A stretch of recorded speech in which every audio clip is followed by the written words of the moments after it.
I'm standing on the spot where last year 16-year-old Lewis Dunn was shot dead by 3 members of a gang. They'd mistaken him for a rival gang member who they wanted to take revenge against. Our beautiful son Lewis was senselessly murdered on November of last year.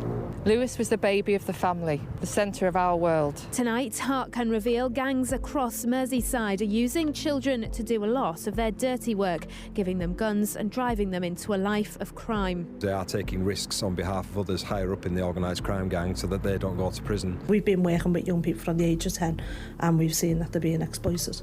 This is Heart's Nightly News. Last year across Merseyside, 20 people under the age of 18 were arrested in connection with firearms offences. The youngest to be charged was just 12. Often at the centre of this gang activity, there are children taking the risks on behalf of the gangsters. They don't want to go to prison themselves, do they? So how better than having younger people buy them a pair of trainers, they keep hold of the stuff. You know, that's how it works there, and there's an awful lot of it goes on, an awful lot. This is Claire, who works with young offenders in Prescott. We know full well that there's younger people out there that we've spoken to who older lads are taking advantage of. They're asking them, there's a pair of trainers, boss pair of trainers, mine that. You know what I mean? And the kids don't see any harm in it. The kids will be like, okay, I'm getting boss trainers.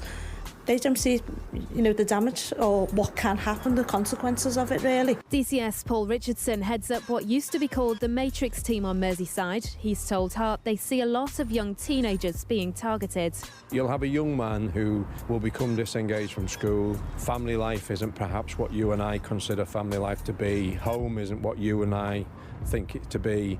And then somebody comes along from outside and offers that young man opportunity in their eyes. Fish and chip supper if you go and give that person over there a good hiding, or I'll give you 5 bags of cannabis if you hold this gun. And as soon as that threshold is crossed, they've answered the question, do I go home or do I join the gang, with I'll join the gang, and they're hooked. They're either hooked through a death through drugs, or they're hooked because they know that if they want to come out of that now, they've got to tell people about who else is involved, and so it becomes very difficult for them. This girl, whose identity we're protecting, says people where she lives know exactly how it works. They do all different types of stuff to people, like selling drugs and stuff like that. Once you're in it, you can't get out, can you? When you can't pay anything, they do stuff to your family and that. Something happens to the sisters, the mums, everything, houses and everything, like smashing their houses up and stuff like that. At the heart of this gang activity is drugs, turf wars and often petty disputes about who's in charge, and it's girls who get caught up in it as well. Jason Hudson is the head of Titan, which tackles serious organised crime in the northwest. I think it would be fair to say that most organised criminal gangs are run by men, but in terms of who's exploited, I don't think it's exclusively a male issue.